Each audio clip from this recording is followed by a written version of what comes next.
Hi. So hi everyone. I'm also super excited to talk at the Pretoria Hug and to talk about ABM. It's very nice to meet you all. So my name is Bertrand. I've been working at HubSpot for 4 years now, and my role is I'm an agency consultant. So I'm working with our top partners around the world, so including Spitfire Inbound. And as you can probably tell, even though the company or the European head office is based in Ireland, I'm not Irish. By the name or the accent that I'm trying desperately to hide, you might have recognized that I'm from France. However, I've got a very strong and deep connection to South Africa. I lived in Johannesburg for 2.5 years. It was nice, not gonna lie.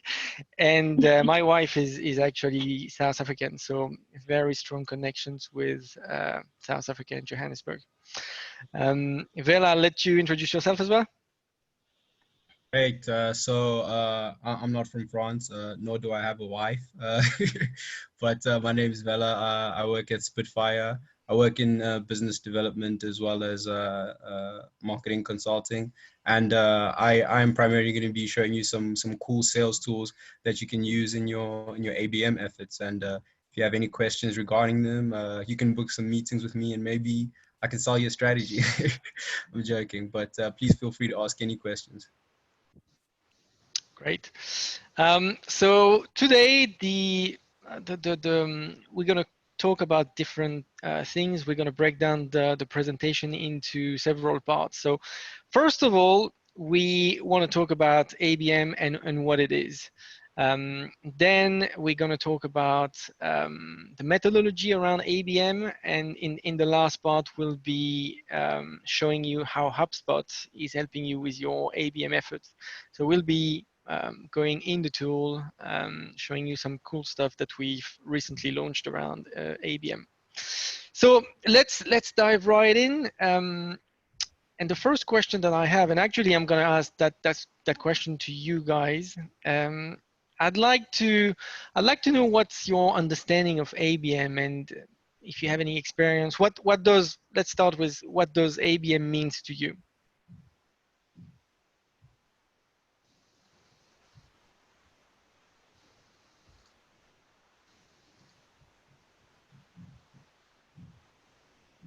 Gonna need to unmute yourself if you wanna answer.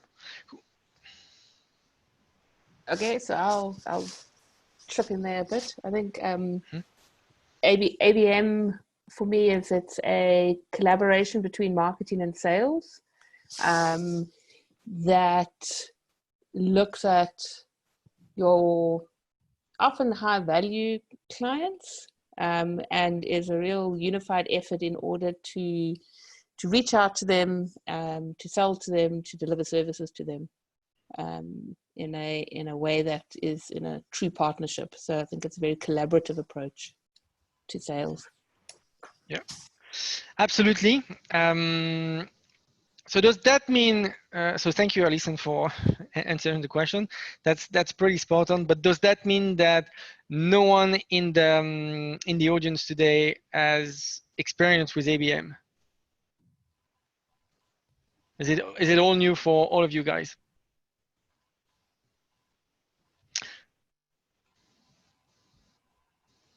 Okay. Yes, So it's yeah. Sorry. It's all new. Yeah, a couple of yeses in the chat. There's a few people in the chat. Jinx, Eddie. I have no idea what it is. Okay. Okay. And then a couple of people working with ABM, but I think, yeah, a lot of people saying yes, fairly new. Okay, great.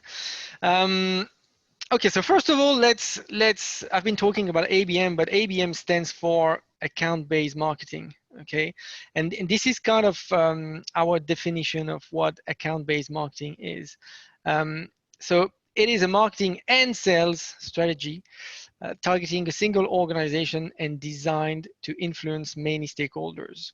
So I'd like to pause for a moment and to break down this definition and to take it bits by bits. The first important part of in this definition is the fact that it's a marketing and sales strategy. So despite being called ABM, account-based marketing, despite having the word marketing in its acronyms, it's actually not only down to marketing, it's actually marketing and sales working together. So that's really important, and your alignment between your marketing department and your sales department here is going to be key. They need to work together hand in hand right from the start. They need to share information as much as possible, to iterate on the process, to test, learn, and refine the process. And they're going to need to work together. They're going to need to share information. So a crucial part of ABM as well is what kind of internal communication system you can put in place to exchange and share information as quickly as possible between the marketing and the sales department. The other important part in the sentence is the middle part. So we're talking about a strategy that is targeting a single, or let's say a handful of organizations. And this is where I think account-based marketing is different from your traditional inbound marketing campaigns. So with your traditional inbound marketing campaign, you build your persona, and you create content for that persona, but that persona is relevant for hundreds or thousands of different business, right? You create your persona having hundreds or thousands of different businesses in mind. With account-based marketing, you're just targeting a handful of companies. Okay, so the example that I like to take is, let's imagine for a second that we are Airbus or Boeing. Okay, if you're Airbus or Boeing, you'll only have a very, very limited amount of people you can sell to. And if we think about South Africa, you're only two players, as far as I know, but please correct me if I'm wrong, would be South African Airlines, for example, or Kulula. Okay, so really targeting a handful of organizations there. And the trade-off here is that, yes, you're going to be targeting a small number of organizations, and you're going to have a very personalized and very targeted content. The trade-off to all the efforts that you're going to put in those very personalized and very targeted content is the size of the deal that you're expecting to sign. Okay, so ABM usually works when you have a prospect of signing a high deal, like very, very big deal. Okay, and the last part is around designed to influence many stakeholders. So that's also a crucial differentiation between account-based marketing and your traditional inbound marketing campaign. In your traditional marketing campaign, in the sales process, you'll probably have, let's say, 2 to 3 different point of touch, different point of contacts. With ABM, because you're targeting larger organizations, the sales process is more complex. You're also very likely to have a lot more point of contacts there. So you're going to have your budget holder, you're going to have your decision makers, you're going to have some blockers as well. Sometimes you're going to have to deal with procurement, legal, a lot of different people in the organization. Yeah, so these are the 3 parts, the 3 important parts I wanted to highlight around account-based marketing. Does that kind of make more sense now to all of you guys?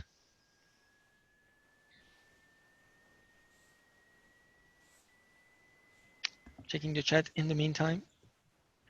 Sorry, Bertrand, it's Darren. So I was on mute and talking. I think where a lot of people draw a parallel between account-based marketing and what we refer to as account-based marketing is key account management. So in the past, we'd go key accounts, you would map out your organization, look at who you need to build relationships with, and ABM is that in a digital context. Yeah. So let's rephrase. Who's got experience with key account management here?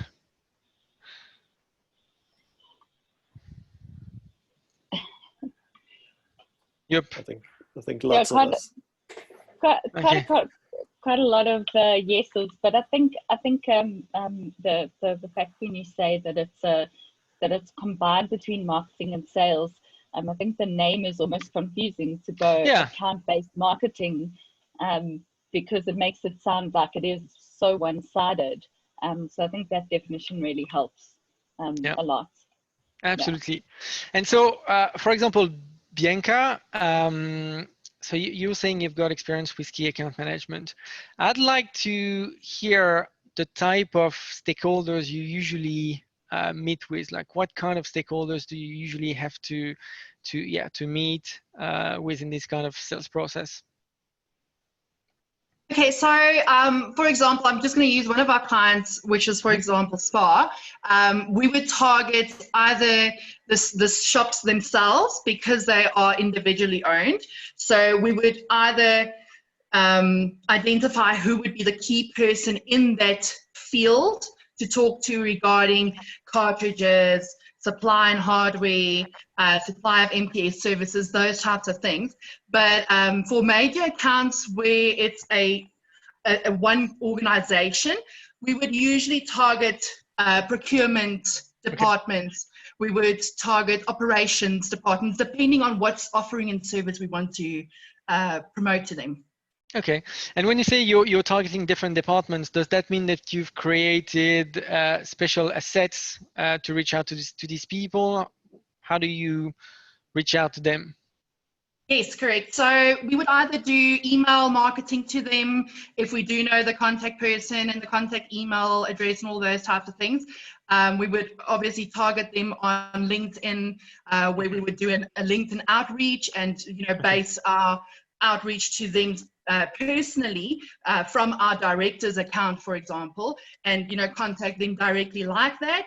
Or we would ask our salespeople to just maybe contact the company themselves, find out who would be the key person to talk to, and we would base our advertising and strategies regarding social media posts more related to what's going to speak to that type of person. Cool. Bianca, can I ask you something else? So are you in marketing or in sales? I'm in marketing, but I usually have to put the sales cap on when I'm doing my marketing. So, but mainly my focus is marketing. Okay, and do you work closely with your sales department on gathering insight on those key accounts? How's your relationship with sales there?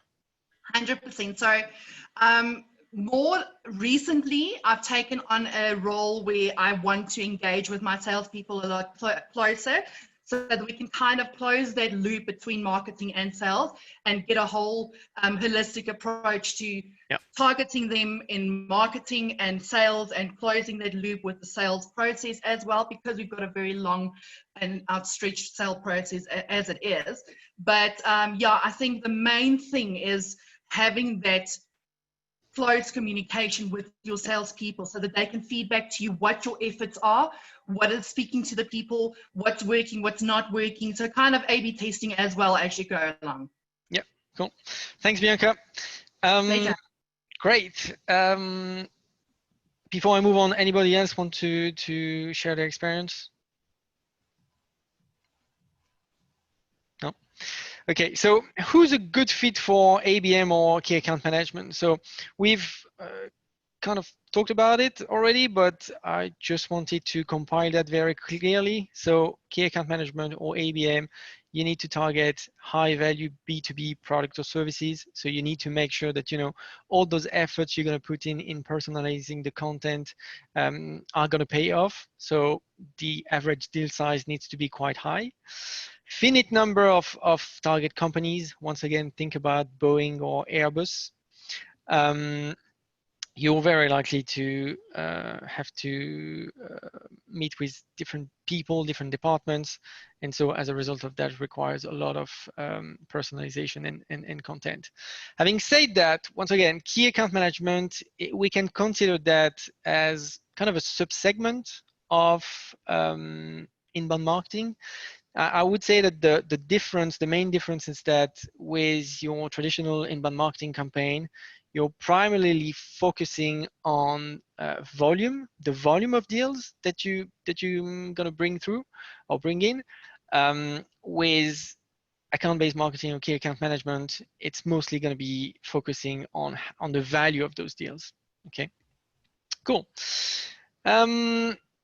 Let's talk about the methodology here, and that's going to be one crucial aspect, because even though key account management sounds easy on paper, there's a lot of pitfalls there. So, I mean, before I share that, does anybody has already come up with some kind of playbooks regarding key account management?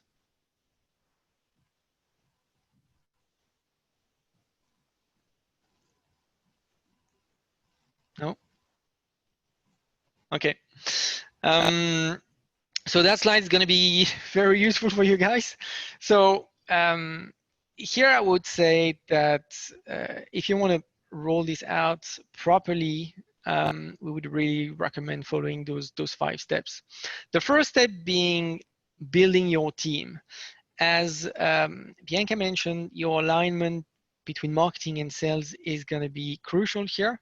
So the first step is really to assign someone in the marketing department along with someone in the sales department so that they can work together, share insight together. And in that step as well, beyond appointing the right people, what's going to be really important is setting them up for success.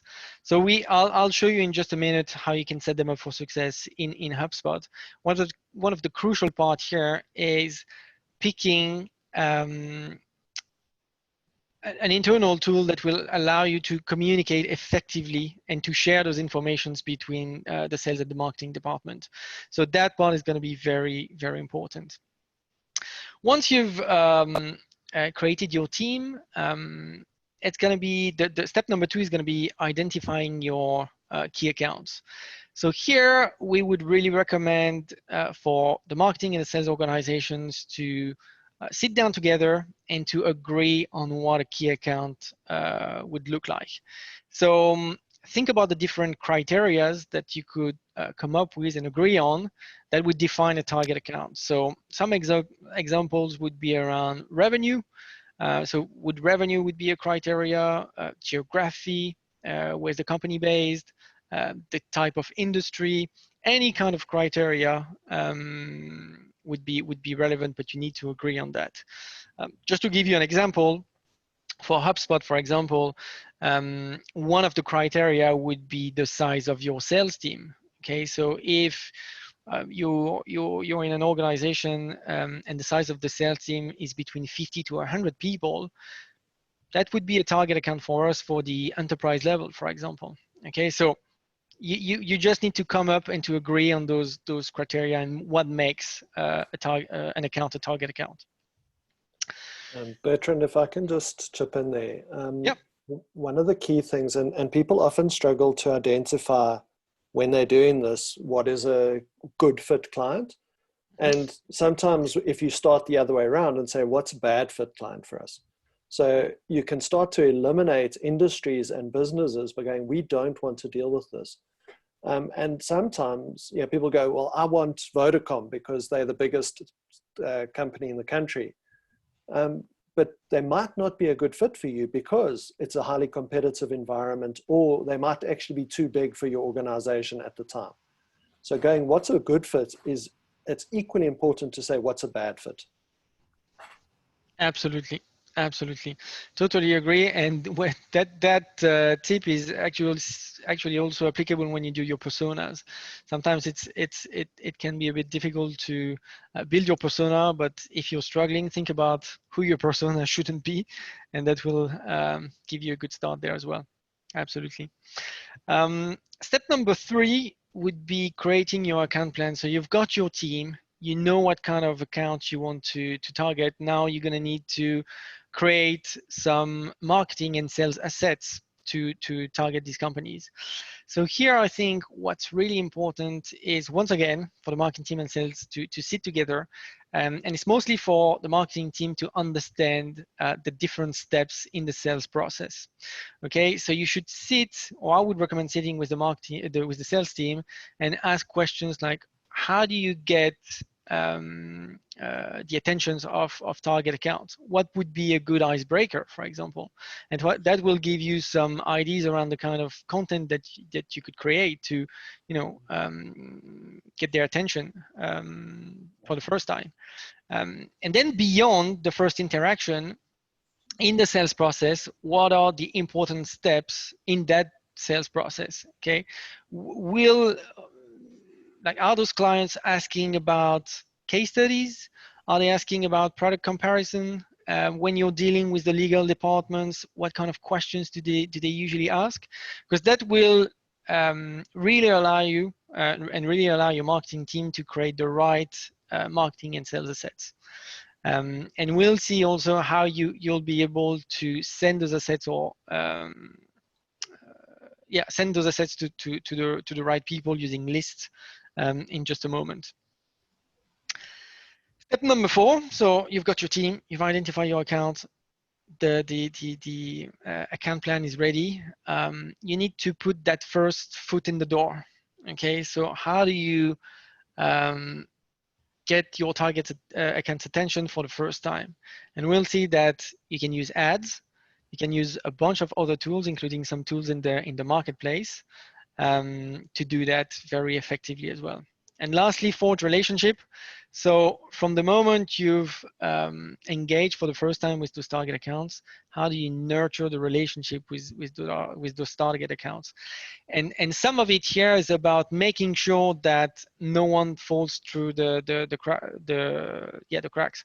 So making sure that you always have something scheduled with these accounts, that the last engagement wasn't 6 months ago, and also making sure that you've got a consistent sales process throughout your organization, and that your best sales rep can actually educate your more junior team member through playbooks, for example. So we'll have a look at that in just a moment.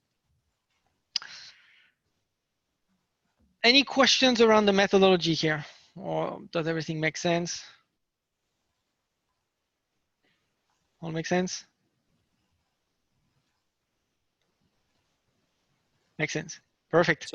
So Bertrand, I think just to clarify, like, often people look at this as a once-off process, and I think the point at the bottom of continually monitoring your KPIs, this becomes an iterative process. So you could be running an account-based plan in multiple verticals. So you could be going, this would work in automotive, this would work in logistics, this would work in financial services, depending on what you have to offer.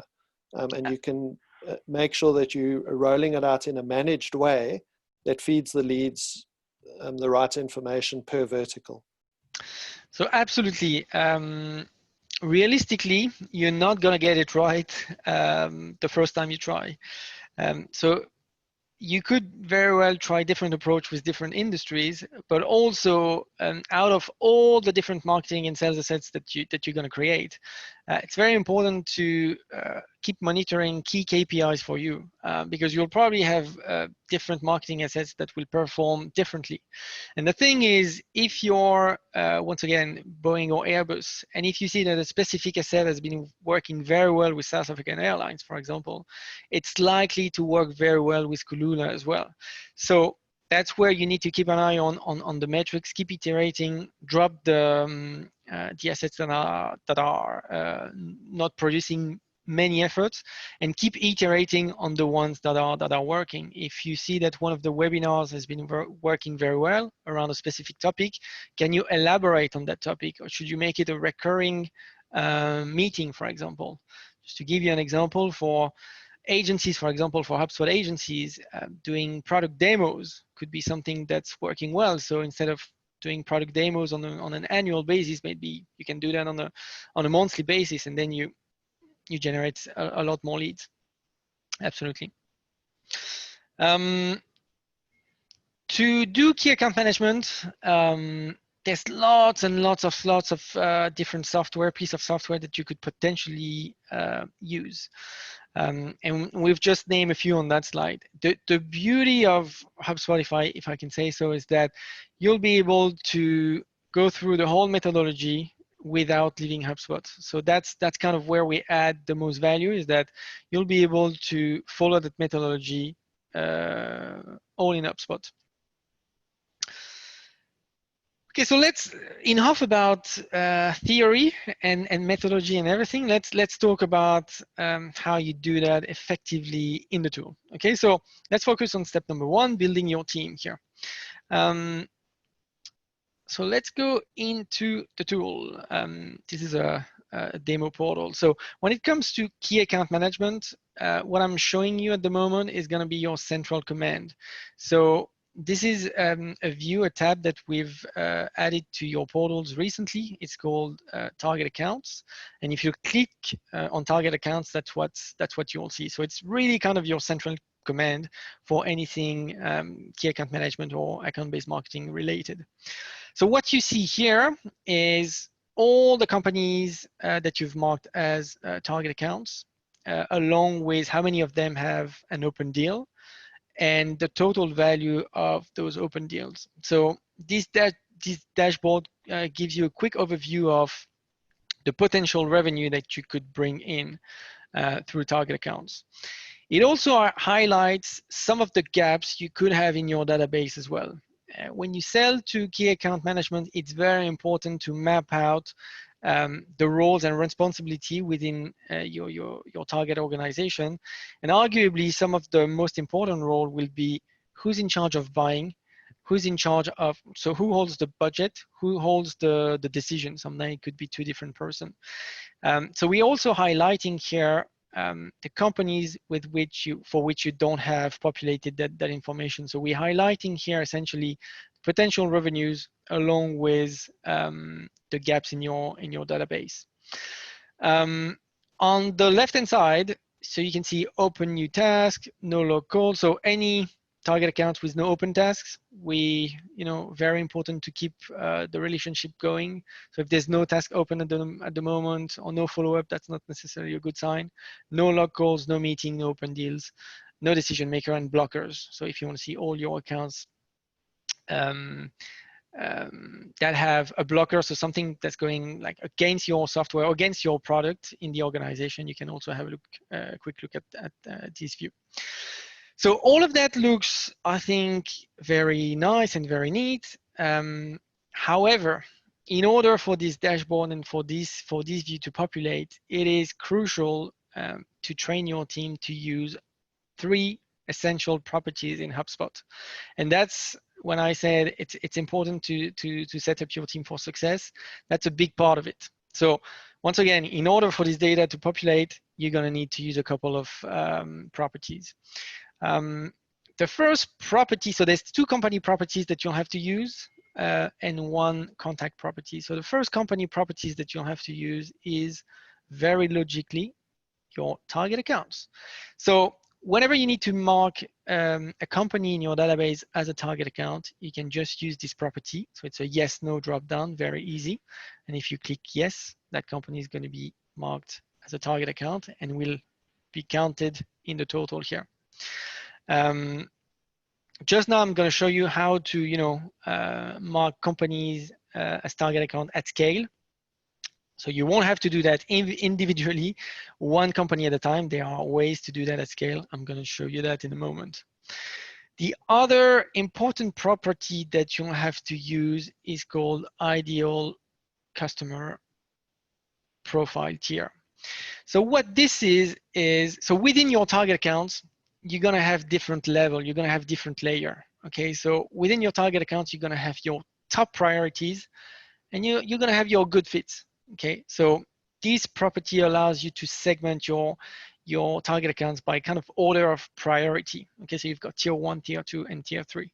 And all of a sudden, if you populate that thing, this property, you'll see here that you have filters. So this view, you can filter this view by sales rep or by team or by ideal customer profile tier. So if you only want to see your tier 1, so your most important target accounts, you can also do that. Okay. I talked about 3 properties, 2 company properties. So this target accounts, ideal customer profile tier. The other property that's super important is a contact property. And since the beginning, I've been talking about, multiple point of contact. And to capture this information, you're going to use buying roles here. So what you want to do when you mark a company as a target account, you want to associate all the contacts assigned to this company. You want to map out who's doing what, who's got what role. And essentially, you'd like to find your budget holder, your decision maker, potentially people from legal as well.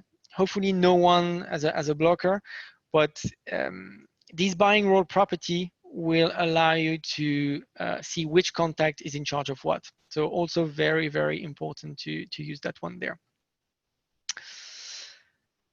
Right. Bertrand, sorry, can I just interrupt you? So one of the things, we always want to see that everybody loves us, but the reality is that at some point in a big organization, someone is not going to be your biggest fan and will potentially be a blocker. Just like aligning what's a bad fit company, knowing who the people in the company don't align with your ideas or philosophies or direction is important, so that you can manage those expectations and potentially focus efforts on, from a marketing point of view, to either help change the opinion of what you're trying to sell, or to find a way to negotiate around those people. So knowing who the blockers are is as important as knowing who your promoters are. Yeah, absolutely. And once again, it's a good example showing that your alignment with sales is super important, because it's one thing to know who your blocker is, but knowing exactly what their issue is with your product is equally important. And so to tackle that, if you start seeing common trends there, you could very well create an asset, so a resource, a document, doesn't matter, that you could send to those potential blockers as well. So it could be like, if your blockers is advocating another product, have a product comparison, but it's once again an example that shows how important the alignment with the sales team is, because most likely the sales team is going to have that information, not the marketing team. Bertrand, we've got a question here. So I think, it's absolutely important to align content to that. Agreed. So Lauren's asking, are we able to add or customize the buying role property at all? You can add buying roles, yes. You can't change those buying roles, but you can add options here. Okay, so you've got your standard ones, and then you can add additional ones. Yeah. And then just from a HubSpot point of view, one of the things I think is quite important is that a person can have more than one buying role, so they can be a blocker, but they can always also be the decision maker, and how those two align. So I think from a using the tool point of view, I just find it quite helpful to know that you can have multiple buying roles for one particular individual. All right. So we're still in step number 1. We're still talking about building the team, setting them up for success. So get them to use those vital properties. The other thing that, in my opinion, is very important is how you're going to make sure marketing and sales communicate effectively. And so to do so, we have a native integration with Slack. So one very important thing to keep in mind when you work with HubSpot is the app marketplace. Okay, so through the app marketplace, you can connect external apps to HubSpot and synchronize the data between those two apps. There is a native integrations between HubSpot and Slack, and essentially that integration is super helpful for key account management. Sorry? No, wasn't a question. No.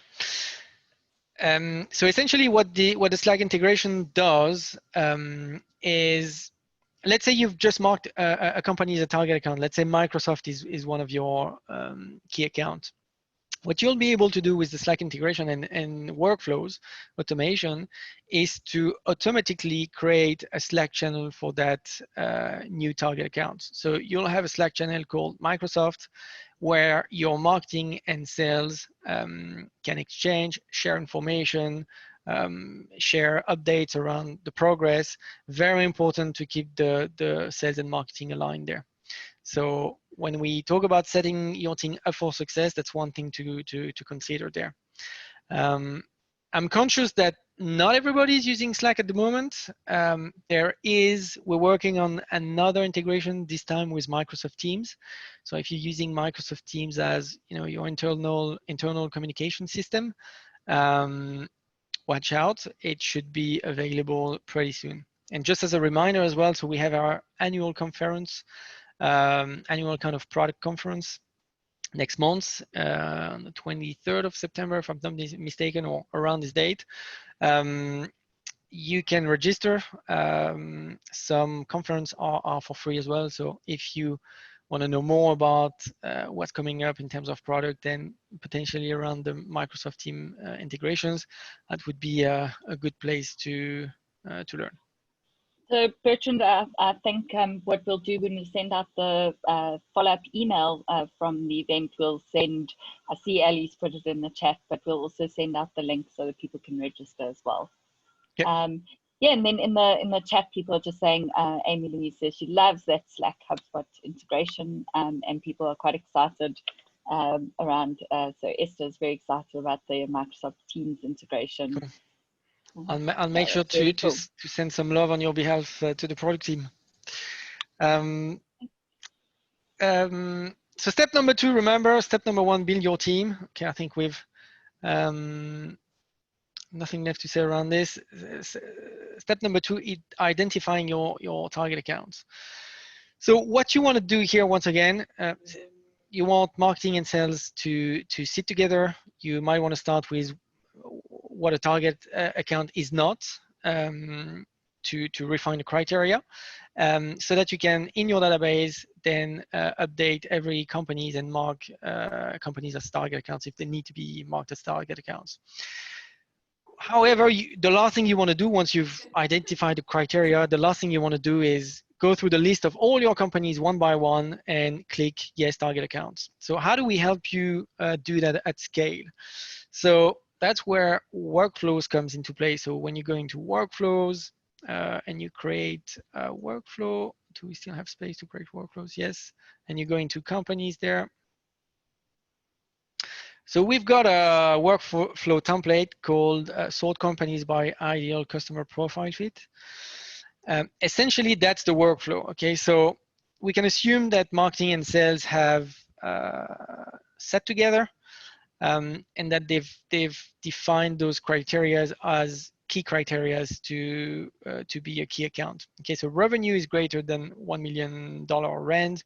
Country region is the United States. The criteria can be changed. It doesn't really matter. Okay, but from that moment on, you can use workflow to set company property as target accounts to yes, and then you can also, so based, if revenue is kind of your main driver to decide whether it's going to be a tier 1, tier 2, or tier 3, you can use that template to say, based on this criteria, if revenues are actually higher than 50 million rand, it should go into tier 1. It should be it should be a top priority target account for us.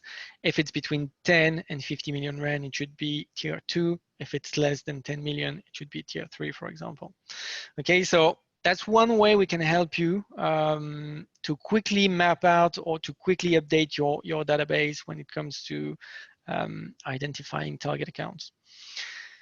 The other one, there's another way we can help you identify target accounts. And so remember that view, so target accounts home here. If you click onto recommendations, okay, so that's another way we can help you identify target accounts. So the way this recommendation feature works is that from the moment you have identified target accounts within your database, we're going to look at the common trends between those target accounts. So let's say you've marked 2 companies as target accounts, and both these companies have a revenue higher than 10 million rand. We're going to look at all the companies in your database that have revenues higher than 10 million rand, and we're going to suggest them here as target accounts if they haven't yet been marked as target accounts. And very quickly here, you can browse through the list and choose to either add them as target accounts or dismiss them. Okay, so that's another way to identify target accounts. Just so you know, we only surfacing companies that are actually in your database at the moment. We're not talking about companies that are not in your database yet. Maybe it might come, but for now, we're just talking about companies in your database. And the last thing I would probably suggest or recommend to identify target accounts would be through company scoring. So here you're going to properties, and you would create a company scoring property. So you go into property, you create your property, you select the object types of companies, and then you define the labels. And here you can just set the field type, you can just select score, and then you can build your score. And so what this allows you to do is to say, okay, we've identified, or we've agreed that revenue, geography, and industries are top criteria for us. So if we bring in or add a company whose revenue is more than 10 million, we're going to give this company 10 points. Okay. If they're based in South Africa, we're going to give them another 10 points. And you can kind of set a threshold. And if the company score, let's say your threshold is 10, if your company score goes above your threshold, you can once again use workflows and make sure that you mark those companies as target accounts here.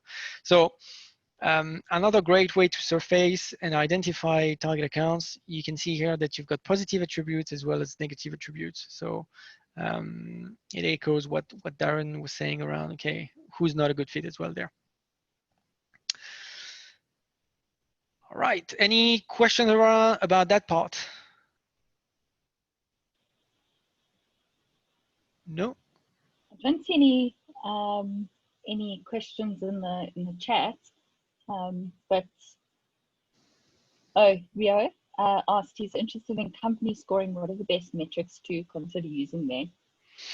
It's gonna be, so it's gonna be really down to what your company is doing. So you know, like there would be as many scoring as there are companies in the world. For us, for example, as I said, if I look at HubSpot as a company, the size of your sales team, because we're selling the Sales Hub, the size of your sales team might be a really good criteria here to identify target accounts. But that criteria might not apply to a lot of companies. So I think that's, you know, again, when you need to kind of speak to your salespeople and understand from them, okay, when you start engaging with a net new prospect, when do you know you have a good chance to sell to them? Okay, what are the different signs, the different factors that makes you think, okay, this deal has potential, for example? I think a lot of times, Bertrand, it's also based on what are those custom properties on your forms that you're using. So if you've got custom properties on your forms, then those are generally the ones that you want to ask people, you know, that you need to get from people. So that's where that aligns with your sales process. All right. Creating your account plan. So here, that step is probably the most similar to you know, to any traditional inbound marketing campaign. As we said, it's all about making sure that you understand the sales process and, you know, what kind of assets, marketing or sales assets, you could create to engage with those people while they are prospect or while they actively engage with your sales rep. Having said that, since the beginning, we've said key account management, account-based marketing is really about targeting and having a very personalized approach. So from that point of view here, I would really recommend using lists to make sure that your content is as targeted as possible. And I showed you a couple of minutes ago the buying role property. And so a very good idea here would be to create lists around the different buying roles. So you could have a list for your budget holder, your champions, your blockers, and then that allows you to send very targeted emails to only these people to really answer and address their concerns or questions. And another way to use lists would be to leverage smart content in HubSpot. So smart content is essentially you have a specific part of your page that's going to adjust, update based on who's visiting your web page, and it's all based on lists. So if we know a visitor, if it's a contact in your database, potentially you can have two different versions of one page if you use smart content and lists for that. So here on that step, that's definitely one thing that I would recommend, using lists and smart content. And then we move on to attract key stakeholders here. So you've got your team, you've identified your target account, you've got your content plan ready. How do you get that first foot in the door? So there's different ways to do that, but there's definitely one way we can help you with this, and it's through ads. So when you go into the ad section of your portal, you can now create audience on LinkedIn based off a company list. So allegedly, we've already created, target accounts and tier 1, tier 2, tier 3. What you can do here is create an audience based on your target accounts, or a mix of target accounts, tier 3, tier 2, or a completely customized company list. And you can select all these companies to create an audience. Okay, once you've created your audience, you can then create your LinkedIn ads directly in HubSpot and push that LinkedIn ad to that very specific audience. So if you're Boeing or Airbus, and if you only want to target on LinkedIn South African Airlines or Kulula, you can do that now. And it's super exciting. This has just been launched like a couple of months ago, and it's a great way to get your brand in front of the right set of eyes. The other way to do that would be using the app marketplace. So in the app marketplace, there's a couple of applications there that you could use for ABM or for key account management. I've listed a few here. Vela is gonna go through some of them in just a moment. I just wanted to highlight that one. So the direct mail, you might not be able to use that in South Africa, but what's really important is the ID behind that. You could use ads and paid ads to get your brands in front of the right set of eyes, but how about also using a good old direct mail? So you'd go on to LinkedIn, you would identify your target account and identify who within that company would be a great person to talk to. And then how about just sending them a mail to their work address? So that mail could be a greeting card or a card to say hello. It could be a card inviting you to an online webinar. It could be a card inviting you to a physical event. It could be a gift, a small gift, anything. It's better if you manage to capture the contact and the contact details through that. But it is also a great way to get your brand known and to get your first foot on the door. And then using paid ads in combination of that will act as a nice reminder. I'm gonna let Vera talk about precisely his experience with LinkedIn Sales Navigator when it comes to putting kind of your foot in the door. Well, while Vela's getting ready, what I wanted to just ask is, Lauren is asking around, would you recommend using InMail in your LinkedIn ads? And she's then asking what LinkedIn ad objective is best for ABM campaigns. Yeah, I mean, my overall rule with paid advertising, but with digital marketing as a whole, is that you can have assumption, but you're gonna have to try everything and see what's converting the most. So, you know, some people don't think that, for example, Facebook is a great advertising channel, but we've seen tons and tons of tremendous results, even for key account management on Facebook as well. So my recommendation here would be try to kind of adopt an agnostic approach and let the numbers speak. Okay. Cool. Bertrand, you Cool. want to let me present my screen? Sorry. Awesome.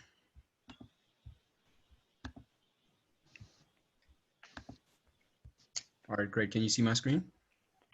Mm-hmm. Awesome. Yeah. So I'm gonna dive into a bit more detail into LinkedIn. So obviously we all know what LinkedIn is, and I'm sure we use it quite regularly. But as it relates to ABM, it's an incredibly powerful tool, particularly for allowing you to find and connect with the right people. So essentially, the core focus or the core value that I found in Sales Navigator is it allows you to focus on the right people and the right companies. I mean, I'm sure we all have in our heads the ideal prospects, the ideal company, but we may find that within that, in those parameters, there are a bunch of other companies that we would be able to engage with who could be great fits as well. And LinkedIn is very good at helping you find those, as is HubSpot. In addition to that, what I found really cool about LinkedIn is LinkedIn Sales Navigator is the ability to monitor. So you may find that your ideal persona changed jobs, or there's a certain situation in the company that could be a trigger event for you to make your outreach more relevant. So having that information as a stream, LinkedIn really is powerful in doing that, especially with your targeted accounts. And then finally, building trust. So on LinkedIn, the nice thing about the platform is that you can find and see the credibility of other people, but they can also see yours, and you can engage with them in a very personal way, and they can engage with your content regardless of the direct messages you send them, that will allow them to see that you are the type of people that they could potentially work with. So enough talking about it. Let me show you what it would look like. So does anybody have a particular company or a prospect they would like to identify that they feel could be relevant? I'm taking any suggestions. If you don't have one, it's all good. We'll make up a fictitious one. Oh, there's one in the chat. Silganex. Silganet. So what's the? Demi, do you want to jump in and answer Villa's question? Hi, I'm Demi, and I am from Silganex.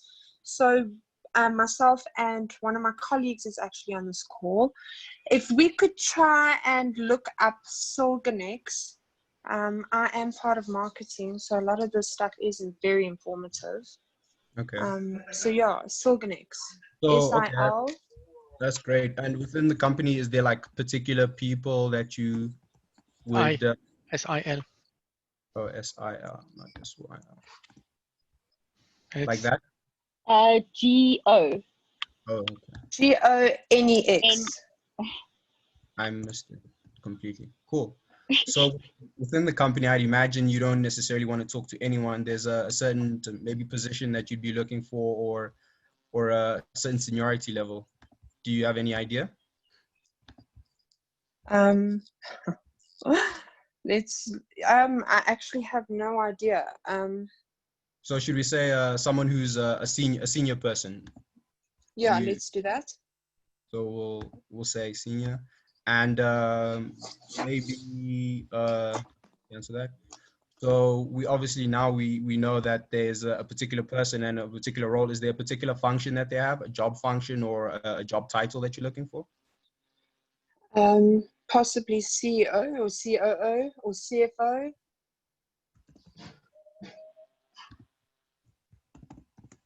So as you can see, it's really powerful in helping you like drill down to the exact person you're looking for. Okay, cool. Now we have that. And is there any other companies that you'd want to add to that to extend the search, or you want to focus primarily on Silganix? Let's focus primarily on Silganix for now. Okay, so I think Silganix might not have been the best example because there are 0 results currently. So okay, maybe let's cancel that one, and maybe say we're looking for, in the IT industry, you want to work with companies that are similar to Silganix. So we could say that we want people in IT and services, or potentially in telecoms. So we so could add Silganix is actually crypto. So crypto. we actually sell yes, we actually sell a cryptocurrency. Okay. Being So silver. that would fall under IT and services. And I'd imagine you still want to talk to senior people and CEOs, of course. Yes. Cool. Or And even possibly sales. And sales. All right. And is there a certain type of company size, maybe larger than 50, larger than 100, larger than 1,000? Let's say larger than 100. Larger than 100.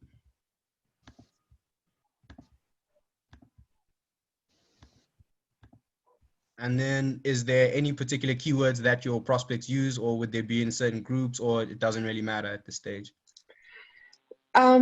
We do use quite a lot of hashtags. So it would be hashtag cryptocurrency, hashtag Bitcoin, hashtag silvercoin, hashtag silver.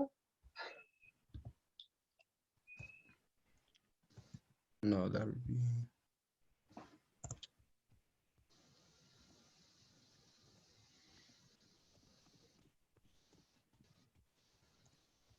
Okay, cool.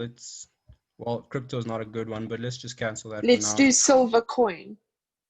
Oh, well, we can still add it and refine the search further, but I guess kind of the point that I want to make is that you can really drill down to the ideal people you should be talking to, and through the ability to like save this list and add it, you can then go back and monitor your prospecting efforts. And the nice thing about it is, if you are on the sales navigator team version, it pulls directly into HubSpot. So all your interactions with with those prospects will be reflected on the HubSpot environment. So the Sales Navigator tool for me has been incredibly powerful in allowing you to find and connect with the right type of the right level of people within the company. But I do find that once Sales Navigator does allow you to find the right people, it doesn't end there. You want to take that and translate it back into the HubSpot environment. And in order for you to do that, you may need a bit of quote unquote spyware. So the tools that we have listed here are tools that are mainly free tools. They offer free versions, but they're really good primarily for finding email addresses and contact information. The one that I would highlight would be Contact Out. Especially if you're working a lot in LinkedIn and identifying and engaging with the right people. It will track, search their LinkedIn page as well as their website for the right email address, which you can then use to add them as a contact into HubSpot and monitor their interactions with your organization. In addition, Hunter is really good for looking up email addresses on people's websites.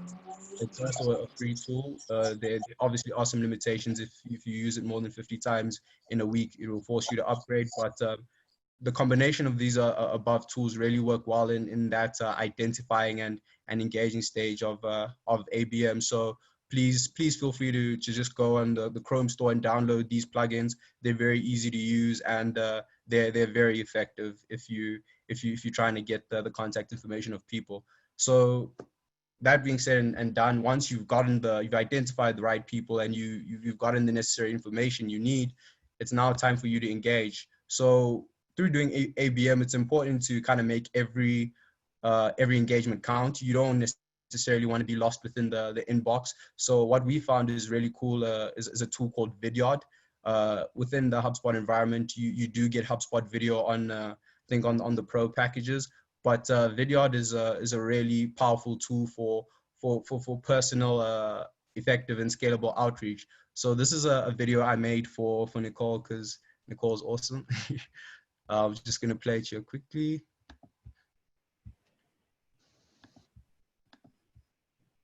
Just give me a second.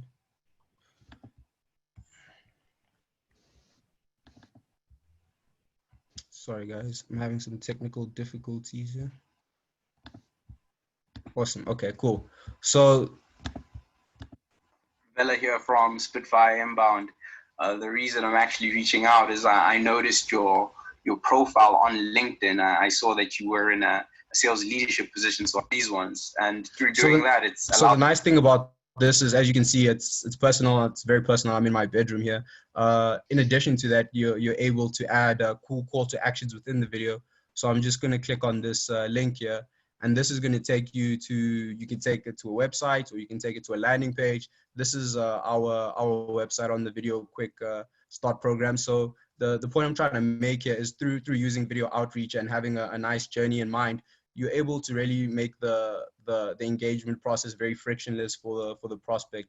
So I would really suggest when you're going about engaging with your target companies, considering using video in your outreach just to stand out and make that good impression. Does anybody have any questions? There is a question from Louisa around Velo or Bertrand. What happens if you can't find your prospects? So there's someone you really want to target, but you can't find them. Are there criteria that can disallow companies to show up? On the ads front, the only thing that you have to keep in mind is that when you create an audience, for example, the audience needs to be there needs to be more than 300 people in the audience. That's the only limitation I could think of. So I think from my side, what we want to do is make sure that we're using these tools with the best intent.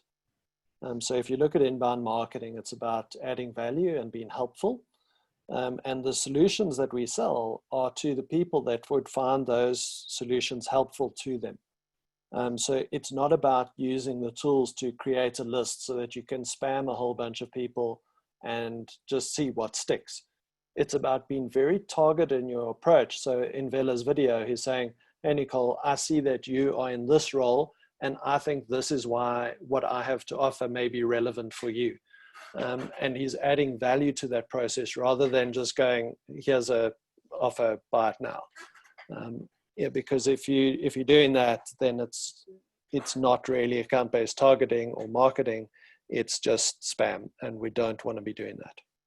Yeah, 100%.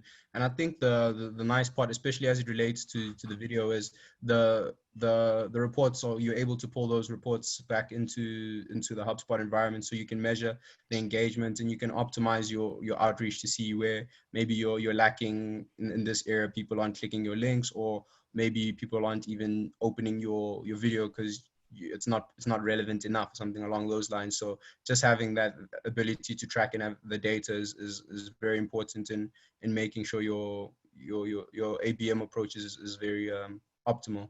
And then another thing is what I would add is once you kind of have identified all the people using ABM tool, LinkedIn, and you're starting to engage with people, it's very at that stage, because you don't necessarily want to, as Darren said, spam people. You want to be able to have something that can allow you to see who you're talking to and how that relates to other people within the organization. So within the HubSpot tool, there's a wonderful platform called Org Chart, which allows you to take that organizational structure and map it out within a visual environment, as well as identify the individual champions, the influencers, and the blockers that could kind of curb your ABM efforts, but also people who could kind of augment it and make it a bit more smoother. And having it mapped out on an organizational chart with the different relationships and how say maybe Scott Alvarez and Melissa, they work really well together. So it's important to keep them both in the loop.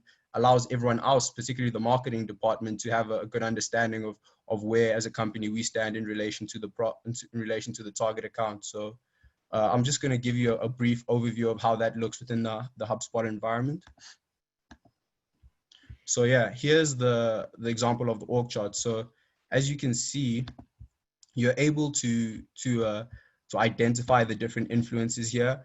We can also add different relationships of the influencers towards each other within the organization, as well as notes that you can keep to kind of remind yourself of where, of maybe the person's hot or cold or things like that. So on the right here, you can see we've got like blocker, champion, influencer. I've added an additional one here called neutral, but you can add as many as you see relevant.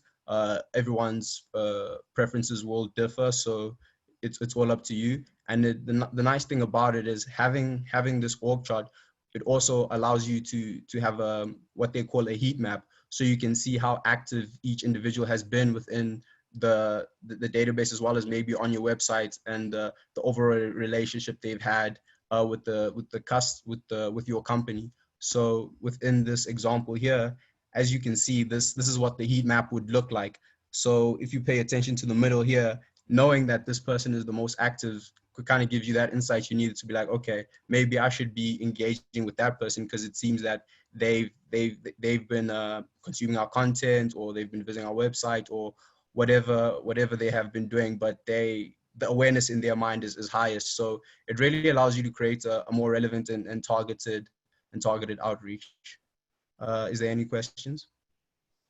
Well, I think just a note on my side, one of the cool things about OrgChart Hub, the tool that you've just, this tool is that all of the things that you've done there are available for free within, so the tool is a free tool that integrates into HubSpot. So it just aligns really nicely. Not that, that you wouldn't pay for it, but it's really cool that all of this functionality is available as a plugin from that app marketplace that Bertrand showed us. So just adding that. Yeah. Yeah, 100%. not really a question. Yeah, but I think a combination of all the different tools is what creates the most powerful campaign. I think you may use a little bit here and there, but everyone might kind of customize the approach a little bit. So it's just being aware of the different tools that are available out there to augment your efforts I think is the most important thing. Bertrand, I'll hand over to you. Yep. Okay, guys. So we coming towards the last step of the methodology. There's been a lot of information there. Thanks, Vera. So the last step would be around engaging your key stakeholders there. And so once again, how do we help you with this? Well, first of all, if we go back to this view here, so if we go back to the central screen, there's a couple of things I've talked about, but there's a couple of things I haven't talked about yet. On that screen here, you've got a list of your target accounts, and along with the list, you've got a couple of very useful information. So you've got how many contacts are associated with this company, how many open deals you see. And then when it comes to engagement and nurture the relationship with that account, you've got information around the last touch. So last touch would be, when was the last time a sales rep sent a one-to-one email? When was the last time a log or a meeting was called? Or a call or a meeting took place. So that allows you to, at a glance, very quickly see if for some of your target accounts you haven't interacted or engaged with them very recently. The other one, last engagement, is also going to be useful. Engagement here means have this company or has someone associated with this company visited your website. So we're tracking website visits here, form submissions, or documents that would have been sent by the sales rep through HubSpot, for example. And then you've got also your scheduled task or meeting with your target account. So very quickly at a glance, you can see if this account needs to be nurtured or not. When you click into the account now, you can also see a bunch of very useful and relevant information. So you can change the timeline here, but you'll be able to see how many pages have been viewed by the contacts assigned to this company. Who are the contacts assigned to this company and what's their role? Have we engaged with them recently or not? Who within your own organization has been talking to your target accounts? So here you might, for example, see that several sales reps have been talking to this target account. So it might be a good thing if they're collaborating on bringing the account in, but might be a bad thing as well sometimes. And then you see the list of deals opened at the moment, as well as the page views. So this view is going to be very useful to keep track of what's happening with the account. Now, another thing that I wanted to show you, and one thing that's also going to help you to nurture the relationship with your target accounts, is playbooks. I'm not sure who's familiar with playbooks here. And Nicole, Darren, or Alison, or Vera, you can't answer the question. Do we have some? I am. Okay. So, Louisa, I'd be curious to hear you on how you use playbooks. Do you use playbooks? That's one thing to be.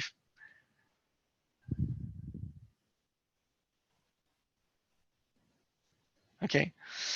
Do you? I don't want to push you. Do you want to explain how you've been using playbooks, Louisa, or was that too long ago? If you're lucky enough to have an enterprise account, it's part of the enterprise account. Yes, that's correct.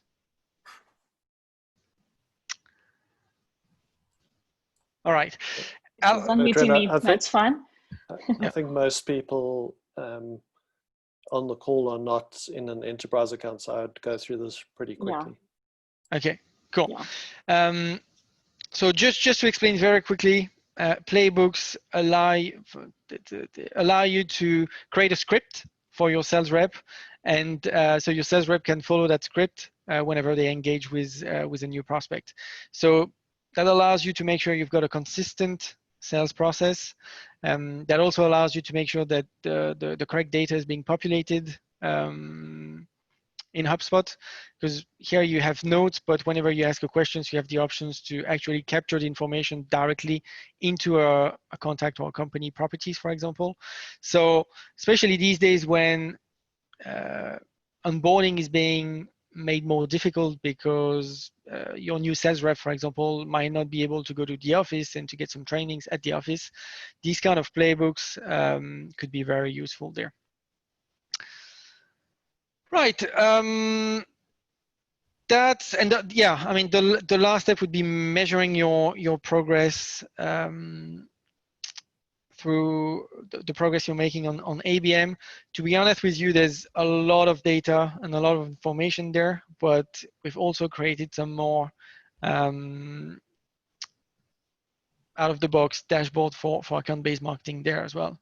So lots of reports and lots of data to monitor your progress, iterate, test and learn, and make sure that you can always improve your assets.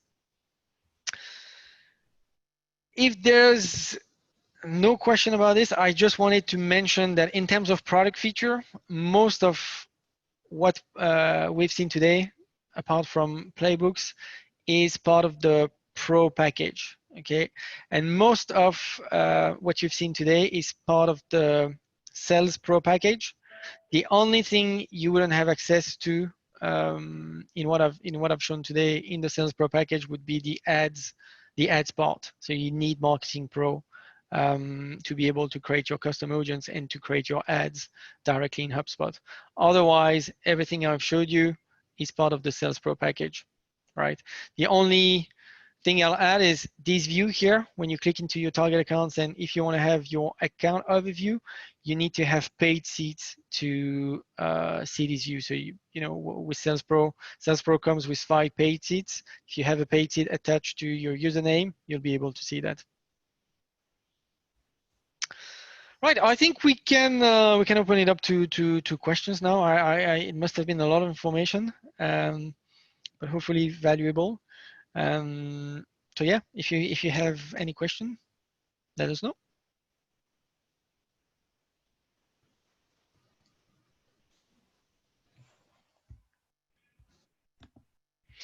Yeah, dashboards are nice. I think so. ABM is still kind of a, I don't want to say work in progress, but there's still going to be new stuff coming in, and I think what we can expect is to be able to create your own views here. So at the moment, you only have like set views with no open task, no log calls. I think in the future, what we're looking at is the same stuff as view in your contacts or companies. You'll be able to set views there. And recently, we've just added some more filters like industries or life cycle stage. Life cycle stage would allow you to filter your key accounts by whether they are current customers, existing customers, or whether they're prospect, for example. Bertrand, if I can just come in there, a comment that I have on this process and the technology is that, in most organizations that I've worked in over the years, people will build out, we must have a key account plan. And there's key account planning that's done typically in PowerPoint or Excel, potentially on a Visio or something like that. Everybody agrees on it, and then it goes into a folder, and it gets looked at in the next budgeting cycle a year later, going, how did we do against that?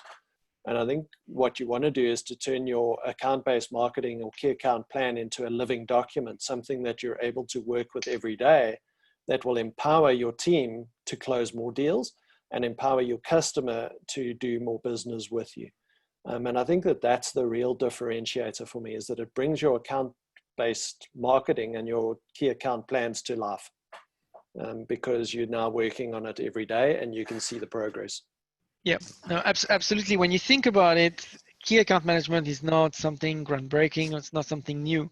What's difficult, the idea is easy to understand. What's difficult is really the implementation part, and putting all the data together in one place, making sure that like just having this kind of information around when did I last speak to these people. I agree with you.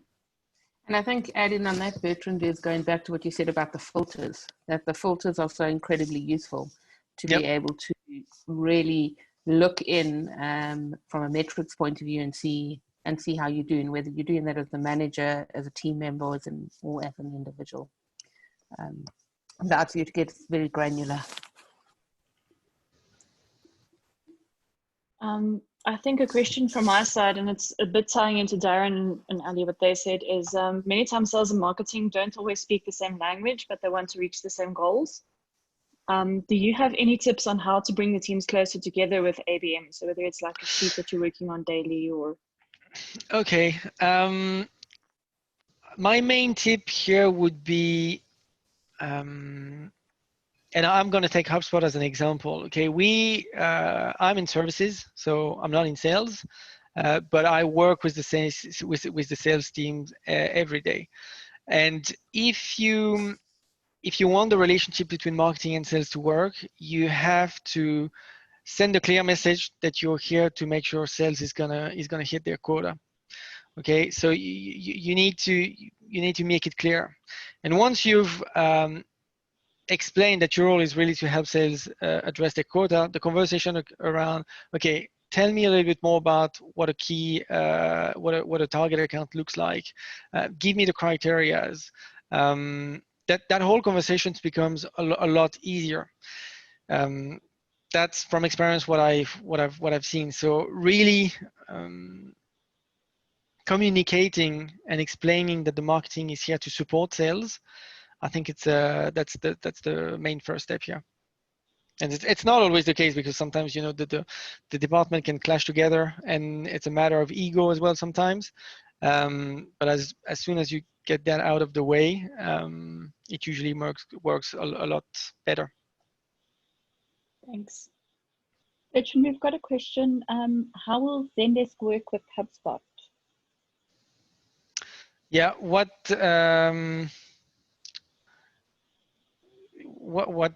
exactly would you like to know? Yeah, so the question comes from Louis. Do you want to just flesh out a little bit that question? Hi. This is Louis from Silvernex. We work with a bunch of clients that we want our Zendesk fees basically on our site, and also be linked with HubSpot, so that all the other employees, such as the sales department and also the marketing department, also see how on the ticket systems, basically if I can explain this way, if there's any payments that has been made, so that other employees also be able to see it on the ticket systems, or if there's like support issues that they need to see and those stuff. So how will Zendesk be work with HubSpot? If you be able to understand. If I can try and jump in for Louis, I think what he's trying to say is we're looking for a ticketing system as well as something like a CRM system. So once someone has contacted us, it will then go through to an automated ticket system, so we know that that person needs to then be addressed. So have you installed the Zendesk app in your portal, with your portal? We haven't. We just we're trying to find the best option and the best solution, the most effective one and user friendly is pretty much what we're trying to identify. We can dig deeper. We can take it offline as well, but there's two things I'd tell you. First, if you're already a Zendesk client, you know, the marketplace, anyway, the link is going to be on the deck. We've got an integration with Zendesk. So if you're already a Zendesk customers, that would be my first step. If you aren't, then we also have the service hub that might fit your need, because from what you're describing, ticket automation, this is something we can provide with the service hub as well. So I'd be curious to know a little bit more, but I think we can take it offline. Yeah, so if I can just weigh in there, Bertrand, I think what you want to do is look at your customer journey, map out the touch points that you're looking to have with them and how you need your sales, service, and marketing team to engage with them, and then pick your technology that will best support that. We're all, we've all drank from the orange Kool-Aid here, so in my mind, there's no better platform that would give you an integrated view of the customer than HubSpot. So if you're looking to do all of that in one place, HubSpot is for me, the go-to. And there are a number of different systems that all connect together, but your CRM at the core, allowing everybody in the organization to be able to have that visibility, works incredibly well through the HubSpot platform. Cool, thank you, Darren. Yes, so I'm just conscious of time. I think if there are any further questions, you've got my email address. We'll be sending out the deck after this. So if you'd like to get in touch and you have any questions, please feel free to reach out. I'll then send your questions to Vela and Bertrand, and they'll be able to engage with you. So yeah, happy to do that. But thank you, everyone. Thank you so much for joining us. We really appreciate it, and it was lovely to have you join us today. So yeah, good luck on your ABM campaigns as you go about them. Yeah, thank you very much, guys. Enjoy the rest of the day. Thank you, Bertrand. Thank you, Bertrand. Thank you so much, Bella, Bertrand, for sharing your knowledge. No worries. Thanks, everyone. Thank you, guys. Bye-bye, team. Thanks, everyone. Thanks.